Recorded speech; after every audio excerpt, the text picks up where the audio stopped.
I think one of the things that is really challenging and that I hear a lot of people talking about is this whole concept of messaging and how to determine what your messaging should be. Like, what should I be telling my clients, and how do I, and what do I say to attract the right clients? I think that's where a lot of people get stuck.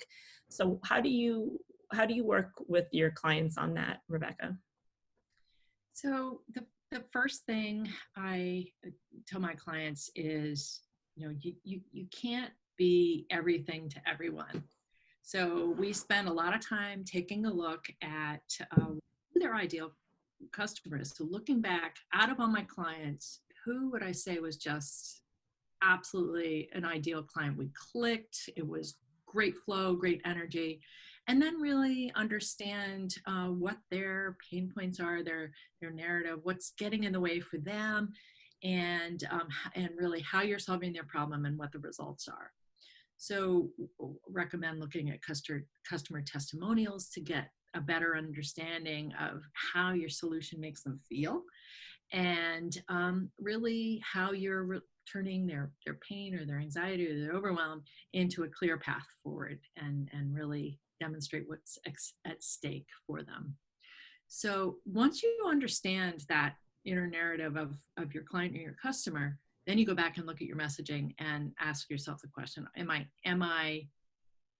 answering those questions? Am I making it clear what the process is for working with me and how to move forward, and how to hire you? And then you tweak it and make sure the messaging, this is important, is consistent across all channels. And I'm not saying this is an easy thing to do. Every business owner struggles with it. I even am constantly tweaking my messaging based on feedback from customers. So really, you can move from being confused about your messaging to confident about your messaging when you, and here's my post-it note for the day, learn your customer's narrative. So what are they thinking and how are you solving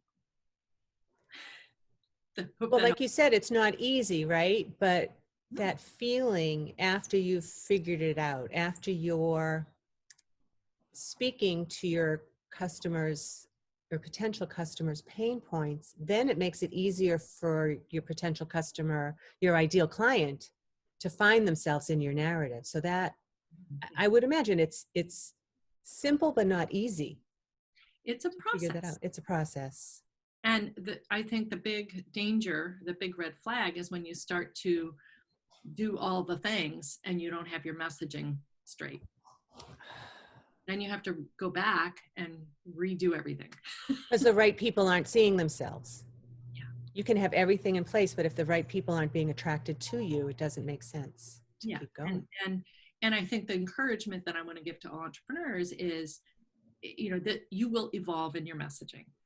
And but it is really important to understand that customer narrative, just critical.